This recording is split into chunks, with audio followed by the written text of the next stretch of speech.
اگر رات جاگتے رہیں گے اور نماز فجر سے پہلے سو جائیں گے یا کچھ دیر رات میں سوئیں گے، 2 گھنٹے 3 گھنٹے سوئیں گے، تو فجر کو کہاں اٹھیں گے؟ دیکھیں ہماری محفل جمعہ ہی دیکھ لیں آپ، پوری مسجد بھری ہوئی ہے، وہی نماز فجر کل صبح آ جائیے فجر میں کتنی صفیں ہم کو ملتی ہیں، کتنی صفیں ہم کو ملتی ہیں۔ لوگ سوئے ہوئے ہیں، لوگ غفلتوں میں ڈوبے ہوئے ہیں، لوگ آرام کر رہے ہیں۔ اللہ کے رسول صلی اللہ علیہ وسلم نے ایک بیان یہ بھی کیا، یہ بات بتائی کہ جو لوگ نماز چھوڑ کر سوتے ہیں، کل ان کے لیے عذاب یہ ہوگا کہ فرشتہ جو ہے پتھر لے کر، چٹان لے کر اس کے سر کو کچلتا ہے۔ اللہ کے رسول صلی اللہ علیہ وسلم سے جب پوچھا گیا کہ کون لوگ ہیں، جبرائیل کو اللہ کے رسول صلی اللہ علیہ وسلم نے پوچھا کہ کون لوگ ہیں، یہ وہ لوگ ہیں جو نماز کے وقت سو جاتے ہیں۔ آج یہی ہمارا حال ہے۔ ان الحمد للہ نحمده ونستعینه ونستغفره ونعوذ باللہ من شرور انفسنا ومن سیئات اعمالنا من يهده الله فلا مضل له ومن يضلل فلا هادي له واشهد ان لا اله الا الله وحده لا شريك له واشهد ان محمدا عبده ورسوله ارسله بالحق بشيرا ونذيرا يا أيها الذين آمنوا اتقوا الله حق تقاته ولا تموتن إلا وأنتم مسلمون يا أيها الناس اتقوا ربكم الذي خلقكم من نفس واحدة وخلق منها زوجها وبث منهما رجالا كثيرا ونساء واتقوا الله الذي تساءلون به والأرحام إن الله كان عليكم رقيبا يا أيها الذين آمنوا اتقوا الله وقولوا قولا سديدا يصلح لكم أعمالكم ويغفر لكم ذنوبكم ومن يطع الله ورسوله فقد فاز فوزا عظيما أما بعد فإن خير الحديث كتاب الله وخير الهدي هدي محمد صلى الله عليه وسلم وشر الأمور محدثاتها وكل محدثة بدعة وكل بدعة ضلالة وكل ضلالة في النار أعوذ بالله من الشيطان الرجيم بسم الله الرحمن الرحيم قاف والقرآن المجيد بل عجبوا أن جاءهم منذر منهم فقال الكافرون هذا شيء عجيب أإذا متنا وكنا ترابا ذلك رجع بعيد قد علمنا ما تنقص الأرض منهم وعندنا كتاب حفيظ بل كذبوا بالحق لما جاءهم فهم في أمر مريج أفلم ينظروا إلى السماء فوقهم كيف بنيناها وزيناها وما لها من فروج والأرض مددناها وألقينا فيها رواسي وأنبتنا فيها من كل زوج بهيج تبصرة وذكرى لكل عبد منيب قال الله جل وعلا في كتابه العزيز فاعوذ بالله من الشيطان الرجيم وجعلنا الليل والنهار آيتين فمحونا آية الليل وجعلنا آية النهار مبصرة لتبتغوا فضلا من ربكم ولتعلموا عدد السنين والحساب وكل شيء فصلناه تفصيلا۔ تمام تعریفیں، بزرگی، بڑائی ایک اللہ وحدہ لا شریک کے لائق اور زیبا ہے، جس نے دن و رات بنائے ہیں اور دن و رات کی اس زمانے کی ہیر پھیر کرتے ہیں۔ اس کے بعد بے شمار انگنت لامحدود درود و سلام ہو آخری نبی محمد مجتبی مصطفیٰ صلی اللہ علیہ وسلم پر، جنہوں نے اپنی امت کو دن و رات کی مشغولیت شریعت کے موافق کیسی ہو اس کی تلقین کی ہے۔ معزز حاضرین، سورۃ الاسراء کی آیت آپ کے سامنے تلاوت کی۔ اللہ فرماتے ہیں وَجَعَلْنَا اللَّيْلَ وَالنَّهَارَ آیتین، ہم نے دن اور رات کو 2 نشانیاں بنائی ہیں۔ اللہ کی نشانیوں میں سے 2 نشانیاں دن اور رات ہیں۔ فَمَحَوْنَا آیَةَ اللَّيْلِ، رات کی نشانی کو ہم نے تاریک کیا۔ وَجَعَلْنَا آیَةَ النَّهَارِ مُبْصِرَةً، اور دن کی نشانی کو ہم نے روشن کیا۔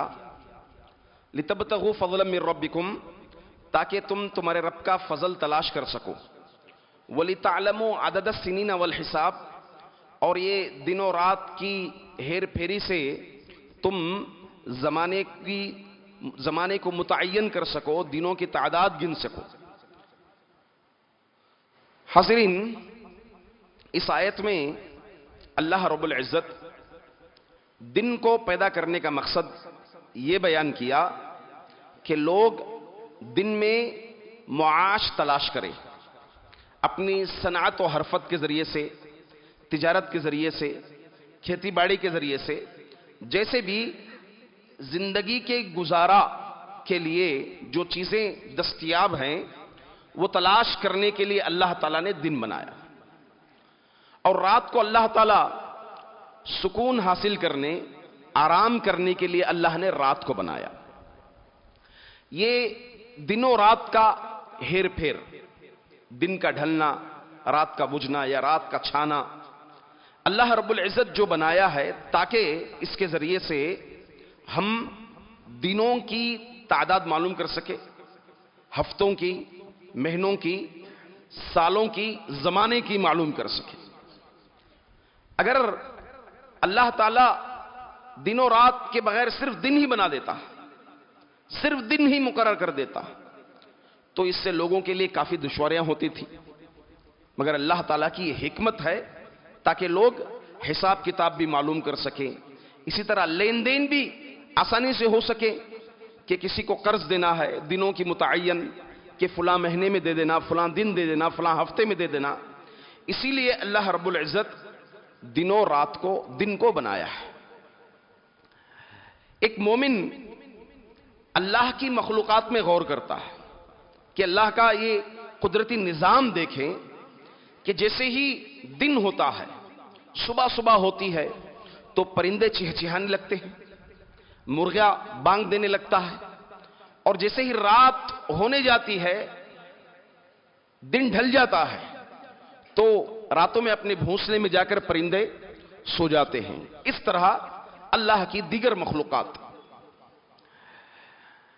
ایک مومن اللہ کے اس بنائے ہوئے نظام کے تحت وہ بھی اپنا دن، وہ رات گزارتا ہے۔ اگر کوئی رات میں آرام نہ کر سکے، رات جس مقصد کے لیے اللہ نے بنایا ہے، سکون کے لیے، آرام کے لیے، رات میں آرام نہ کیا ہو، تو وہ ظاہر سی بات ہے دوسرے دن میں اپنے فرائض کو، اپنے ذمہ داریوں کو صحیح سے انجام نہیں دے سکے گا، تھک جائے گا۔ وہ اس تھکاوٹ کی وجہ سے وہ جو ضروریات ہیں، اس کے اوپر جو حقوق ہیں، اس کے اوپر جو فرائض ہیں، ان فرائض کو اور اپنی ذمہ داریوں کو بخوبی نہیں نبھائے گا۔ انسان تھک جائے گا تو کیا کرے گا؟ اسی لیے اللہ تعالیٰ نے رات کو بنایا۔ ایک مومن کا رات میں سونا بھی عبادت ہے، ایک مومن کا رات میں سونا بھی عبادت ہے۔ دلیل چنانچہ ابو موسیٰ اشعری رضی اللہ عنہ اور معاذ بن جبل رضی اللہ عنہ، یہ دونوں قیام اللیل کے بارے میں گفتگو کر رہے تھے۔ ابو موسیٰ اشعری کا خیال تھا کہ پوری رات جاگ کر عبادت کرنا چاہیے، جبکہ معاذ بن جبل رضی اللہ عنہ کی رائے تھی کہ آپ کہتے ہیں اما انا، رہا میں، فانام واقوم وارجو فی نومتی ما ارجو فی قومتی، رہا میں سوتا ہوں اور قیام بھی کرتا ہوں، رات میں آرام بھی کرتا ہوں اول وقت میں، اور رات کے آخری پہر میں قیام بھی کرتا ہوں، اور میں اللہ سے امید رکھتا ہوں، میرے سونے کو بھی میرے قیام کی امید رکھتا ہوں میں اللہ تعالیٰ سے۔ یہ معاذ بن جبل رضی اللہ عنہ فرماتے ہیں۔ معزز حاضرین، اللہ کے رسول صلی اللہ علیہ وسلم عشاء کے بعد رات میں بات چیت کرنے کو ناپسند کیا، چنانچہ ابو برزہ رضی اللہ عنہ اللہ کے رسول صلی اللہ علیہ وسلم کی راتوں کا حال بیان کرتے ہوئے کہتے ہیں وَلَا يُحِبُّ النَّوْمَ قَبْلَهَا وَلَا الْحَدِيثَ بَعْدَهَا، کہ اللہ کے رسول صلی اللہ علیہ وسلم عشاء سے پہلے سونے کو اور عشاء کے بعد بات چیت کرنے کو ناپسند کرتے تھے۔ عشاء سے پہلے سونے کو اور عشاء کے بعد بات چیت کرنے کو ناپسند کرتے تھے۔ اسی لیے آپ صلی اللہ علیہ وسلم گھر جب آ رہے ہیں عشاء کے بعد، آپ گھر میں داخل ہو رہے ہیں تو آپ سلام اس طرح کریں، حکم دیا گیا ہے کہ سونے والا بیدار نہ ہو، ڈسٹرب نہ ہو آپ کے سلام سے، اور جاگنے والا سلام کو سن کر جواب دے سکے، اس نوعیت کا سلام کرنے کا ہمیں حکم دیا ہے۔ اسی لیے اہل علم بھی بلا وجہ رات جاگنے کو یا بلا وجہ عشاء کے بعد جاگنے کو ناپسند کرتے تھے. چنانچہ سلیمان بن ربیعہ رحمہ اللہ علیہ تابعی فرماتے ہیں کہ عمر بن خطاب رضی اللہ عنہ کے متعلق جدب لنا عمر السمرہ کہ عمر بن خطاب رضی اللہ عنہ عشاء کے بعد بات چیت کرنے کو ناپسند کیا. تو اس سے معلوم ہوا کہ عشاء کے بعد ہمیں سو جانا چاہیے, بیکار وقت فضول نہیں کرنا چاہیے اور بات چیت بھی نہیں کرنا چاہیے. چلیے, عشاء کے بعد رات جاگنے کی 3 صورتیں ہو سکتی ہیں. پہلی صورت عبادت کے لیے یا پھر کوئی خیر کا کام کرنے کے لیے. دوسری صورت روز مرہ کی زندگی کی تکمیل کے لیے. یہ 2 صورتیں جائز ہیں. تیسری صورت ناجائز کاموں کے لیے, حرام کاموں کے لیے, جو کہ یہ جائز نہیں ہے. ان دونوں صورتوں کی دلیلیں میں آپ کے سامنے پیش کرتا ہوں. اللہ رب العزت سورۃ الف لام میم سجدہ جو جمعہ کے دن نماز فجر میں پڑھتے ہیں, اس میں اللہ تعالی مومنوں کی صفت بیان کرتے ہوئے کہا کانوا قلیلا من اللیل ما یہجعون. یہ مومن, ان کی صفات یہ ہیں کہ راتوں میں بہت کم سویا کرتے ہیں. وبالاسحار هم یستغفرون, اور سحر کے وقت یعنی قبیل الفجر رات کے آخری پہر میں وہ اللہ تعالیٰ سے اپنے گناہوں کی بخشش طلب کرتے ہیں.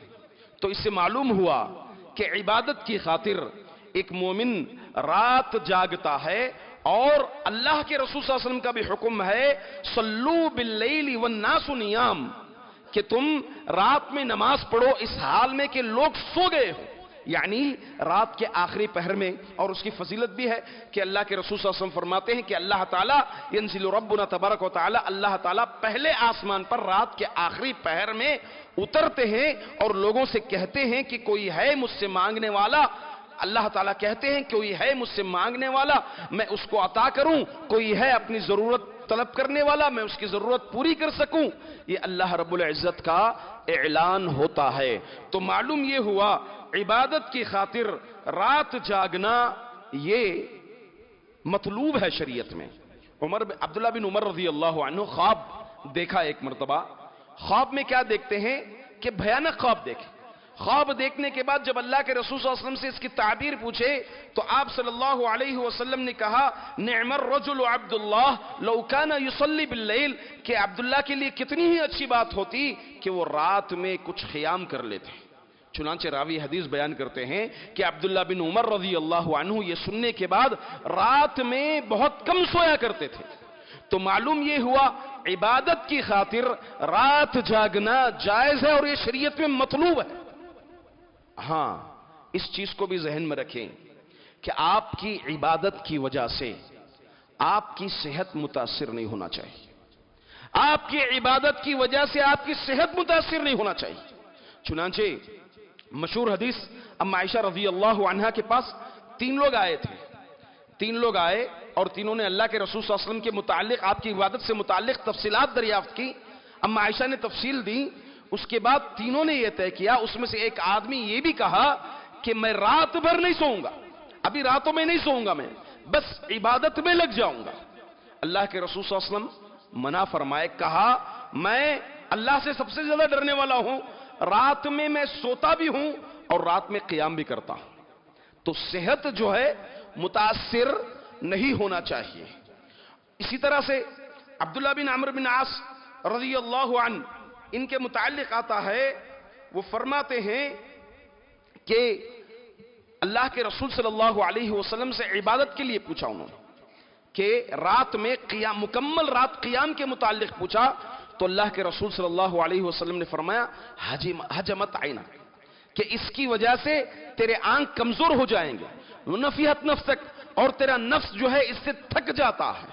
تو معلوم یہ ہوا کہ انسان رات جاگ کر عبادت اس کے لیے درست نہیں ہے جس عبادت کی وجہ سے اس کی صحت پر اثر پڑ رہا ہو, یا پھر رات جاگ کر عبادت کر رہا ہے, اس عبادت کی وجہ سے اس پر جو حقوق ہیں وہ حقوق کی ادائیگی مکمل نہیں ہو رہی ہے, تب بھی درست نہیں ہے. اس کی دلیل بھی ہے ابو الدرداء رضی اللہ عنہ، سلمان فارسی رضی اللہ عنہ، ان دونوں کا واقعہ بہت طویل واقعہ ہے. اللہ کے رسول صلی اللہ علیہ وسلم نے ان دونوں کے درمیان بھائی چارگی کروائی تھی. جب سلمان فارسی گھر آئے تو ابو الدرداء رضی اللہ عنہ دسترخوان روزے کی حالت میں تھے. سلمان فارسی ان کو سبق سکھانے کے لیے، نصیحت کرنے کی خاطر گھر میں رک گئے تھے.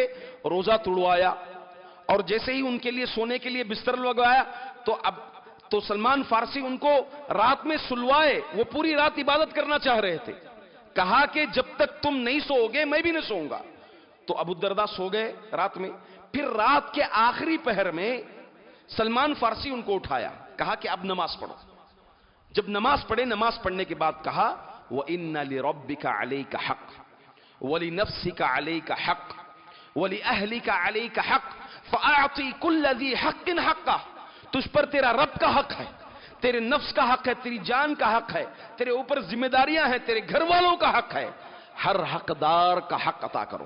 تو معلوم یہ ہوا عبادت کی خاطر رات جاگ کر اگر کوئی عبادت کر رہا ہے، اس عبادت کی وجہ سے اس کے جو اوپر ذمہ داریاں عائد ہیں، گھر والوں کی ذمہ داریاں، خود اس کے صحت کی ذمہ داریاں، دیگر ذمہ داریاں اگر متاثر ہو رہی ہیں تو وہ رات جاگ کر عبادت کرنا اس کے لیے درست نہیں ہے، بلکہ کچھ حصہ اس کو رات میں عبادت کر لینا چاہیے.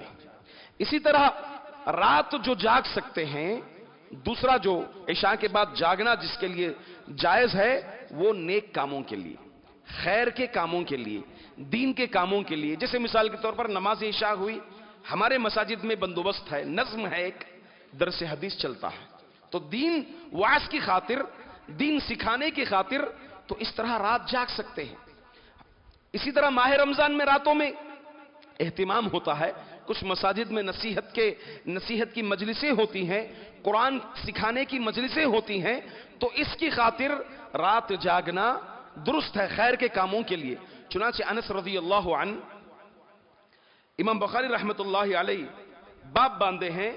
باب اس طرح سے ہے کہ رات میں خیر کے کاموں سے، باب السمری فی الفقہ والخیر بعد العشاء، خیر کے کاموں کے لیے، دین سیکھنے کے لیے عشاء کے بعد رات جاگنا. امام بخاری نے باب باندھا ہے اور اس کے تحت انس رضی اللہ عنہ کی حدیث ذکر کیے ہیں کہ انس رضی اللہ عنہ فرماتے ہیں کہ ہم ایک مرتبہ نماز عشاء کے لیے انتظار کر رہے تھے یہاں تک کہ رات کا آخری حصہ ہو گیا.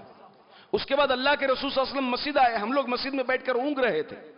پھر اللہ کے رسول صلی اللہ علیہ وسلم نماز پڑھائے. نماز پڑھانے کے بعد آپ صلی اللہ علیہ وسلم نے فرمایا الا ان الناس قد صلوا ثم رقدوا وانکم لم تزالوا فی صلاۃ.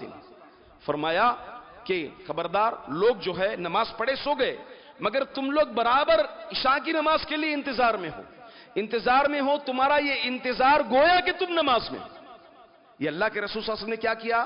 نصیحت کی، وعظ کیا اللہ کے رسول صلی اللہ علیہ وسلم. تو اس سے معلوم ہوا خیر کے کاموں کے لیے، وعظ و نصیحت کے لیے رات جاگنا درست ہے. ہاں البتہ ہمارے پاس ساؤتھ میں تو نہیں، نارتھ میں ایسی غلطیاں ہوتی ہیں کہ راتوں میں عشاء کے بعد وعظ و نصیحت کی محفلیں ہوتی ہیں. ٹھیک ہے، مگر یہ محفلیں رات کے آخری پہر میں ختم ہو جاتے ہیں. لوگ رات کے 2 پہر یعنی فجر سے پہلے تک نصیحتیں سنتے ہیں، تھک جاتے ہیں، جا کر سو جاتے ہیں، فجر کی نماز نہیں پڑھتے ہیں. تو اس طرح نہیں ہونا چاہیے، کیونکہ اس سے جو ہے فجر کی نماز میں خلل ہوتا ہے. اسی طرح مسلمانوں کی فلاح و بہبودی کے لیے، مسلمانوں کی فکر کی خاطر رات کو جاگنا یہ بھی جائز ہے، یہ بھی خیر کا کام ہے.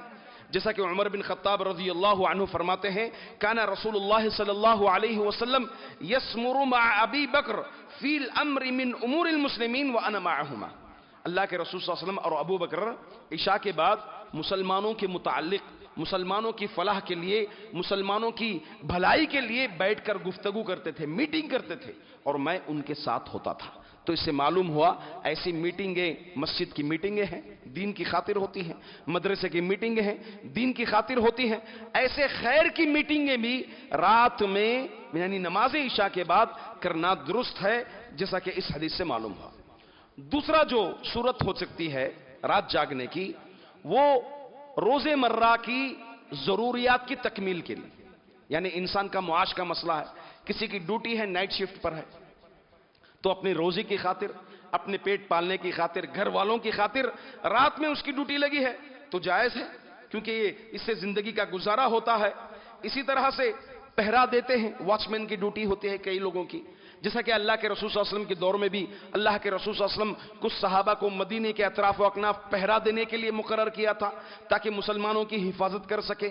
ہاں، ایسے پہرا دینے کے لیے یا پھر زندگی کی ضروریات زندگی کے لیے رات جاگنا درست ہے۔ سفر کے لیے بھی رات جاگ سکتے ہیں۔ اللہ کے رسول صلی اللہ علیہ وسلم نے بلکہ حکم دیا، علیکم بالدلجہ فإن الارض تطوى باللیل، رات میں تم سفر کرو، کیونکہ اس سے رات سکڑ جاتی ہے، یعنی سفر جو ہے آسانی کے ساتھ کٹ جاتا ہے۔ کئی ایسے سفر ہوتے ہیں کہ شام میں آپ 8 بجے 9 بجے ٹرین میں بیٹھ گئے، پوری رات سفر، صبح فجر کو جو ہے ٹرین جو ہے پہنچا رہی ہے آپ کو، اچھا سفر ہے، رات کی رات بھی کٹ گئی، نیند سے کٹ گئی اور سفر کا سفر بھی ہو گیا۔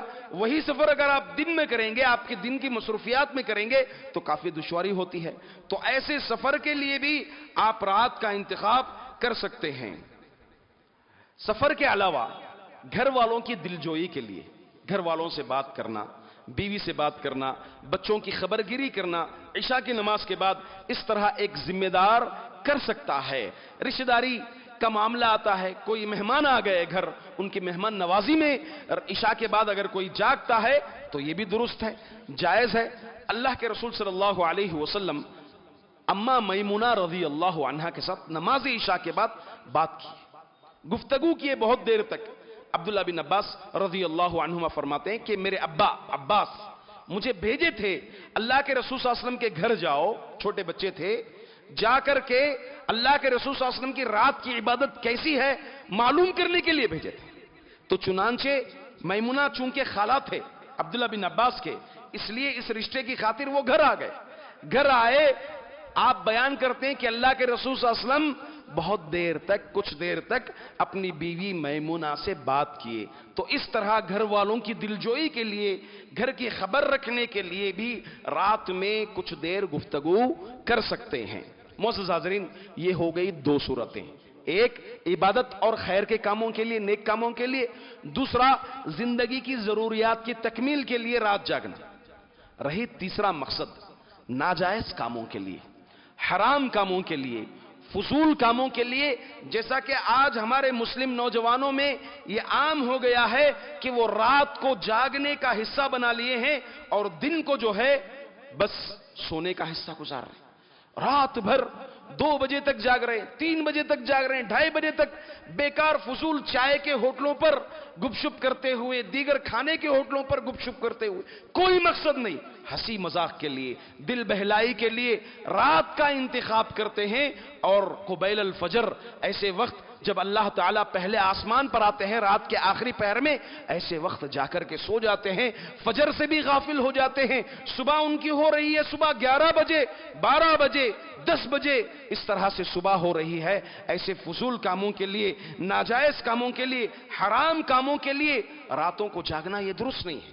آپ کو معلوم ہونا چاہیے، قرآن کریم میں کافروں کی ایک صفت بیان کرتے ہوئے اللہ نے یہ صفت بیان کی، مستکبرین بہ سامرن تہجرون، کہ کافر قرآن کریم کے متعلق، قرآن کے متعلق گفتگو کرنے کے لیے رات جاگتے تھے، گپ شپ کرتے تھے، قرآن کے خلاف پروپیگنڈا کرنے کے لیے۔ اور مشرکین مکہ کی عادت تھی کہ لوگ دن بھر قرآن سننے سے غافل رہیں، اس لیے راتوں میں کیا کرتے تھے، ناچنے کی، شراب کی محفلیں منعقد کرتے تھے تاکہ لوگ اس میں مشغول ہو جائیں اور قرآن کریم نہ سن سکیں۔